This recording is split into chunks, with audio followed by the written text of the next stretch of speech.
नाज़रीन अवामी न्यूज़ में ख़बरनि जो सिलसिलो जारी है। इन वक़्तु असीं तव्हांखे बैरिया सिटी खां ख़बर ॾींदा हलूं त मेहरापुर खां कंडियारो कोर्ट में वींदड़ कार सवार नौजवान वकील ते नामालूम माण्हुनि हमलो करे खेसि लोही शीखनि सां रतो रत करे ज़ख़्मी करे छॾियो। इन सिलसिले में ज़ख़्मी वकील जी वीडियो में वकील जमाली बिरादरी जे कुझु माण्हुनि जा नाला खणे थो, जिन खेसि रेड ॾिना हुआ। ज़ख़्मी वकील खे मेहरापुर अस्पताल मां नवाबशाह अस्पताल रेफर कयो वियो, जॾहिं त SHO मेहरापुर रहीम अली वसाणो ॿुधायो आहे त वकील खे नवाबशाह अस्पताल रेफर कयो वियो ऐं केस दाख़िल करे जवाबदार जे ॻोठ गुल मोहम्मद जमाली जेको कचे जे थाणे हुसैन शहर में आहे उते वञी रहिया हुआ। इन चयो त ज़ख़्मी वकील जमाली बिरादरी जे हिकु केस जी पैरवी करे रहियो हो, जंहिं तां मुखालिफ़ धुर खेसि थ्रेड ॾिना हुआ त केस न विढ़े जवाबदार खे जल्द गिरफ़्तार कयो वेंदो। वकील साबिर समेत हमले ख़िलाफ़ ज़िले बार जे वकीलनि सदर अब्दुल रहीम अब्बासी, जनरल सेक्रेटरी अमर इम्तियाज़ अली मेमण सख़्त एहतजाज कंदे SSP सां मुलाक़ात कई, जंहिं वाक़े जो केस दाख़िल करे जवाबदार खे गिरफ़्तार करण जा हुकुम जारी करे छॾिया आहिनि। ज़िले बार जे वकीलनि साथी वकीलनि ते हमले ख़िलाफ़ 15 मार्च सूमर जे ॾींहुं अदालती कार्रवाइनि जो बाइकाट करे एहतजाज जो ऐलान कयो आहे।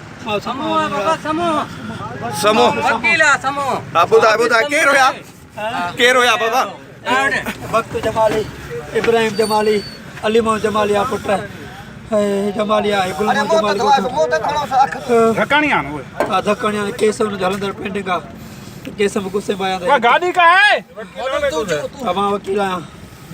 हो केरा सुञाते जमाली जमाली फोला साईं जो छाणियो ने ए धक्कणिया लोही सरिया आहियां, सरिया लोही यार मग वधीक ख़बरनि ऐं तफ़सील लाइ विज़िट कयो अवामी news Facebook page, YouTube page ऐं अवामी न्यूज़ वेबसाइट।